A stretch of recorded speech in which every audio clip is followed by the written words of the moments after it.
మొదటి కొరింథీ పత్రిక 11:27, 28, 29 ఏం చెప్తున్నాయి? ప్రభు శరీరం వివేచపక పాలు పొందే ప్రభు శరీరాన్ని గురించి, రక్తమును గురించి అపరాధ అయిపోతాడు. ఇందుని బట్టి మీలో కొందరు రోగులు, కొందరు చచ్చిపోయారు, జాగ్రత్త బాబు అన్నాడు. యోగ్యంగా పాలు పొందితే దీవెన వస్తుంది, లేకపోతే లేదు కాదు, శాపం వస్తుంది. న్యూట్రల్గా ఉండే ఛాన్స్ లేదు. అయితే ఇటా లేదట. యూదా ఇస్కరియోతు ఏం చేశాడట? బేరం ఆడుకొని ప్రభువుని నమ్మేద్దామని ఫిక్స్ అయిపోయి వాళ్ళతో రేటు ముచ్చట పెట్టుకొని అడ్వాన్సులు పుచ్చుకొని ఇంతగా చెడిపోయి వచ్చి ఏమెరినట్టుకు వచ్చి లైన్లో కూర్చున్నాడు.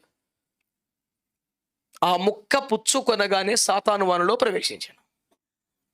నిత్యజీవం రావాలి కదా, కానీ సైతాను చేసింది. ఇప్పుడు అయోగ్యంగా తీసుకుంటే, అడ్డగోలుగా తీసుకుంటే శాపం, భయంకరమైన ప్రమాదం.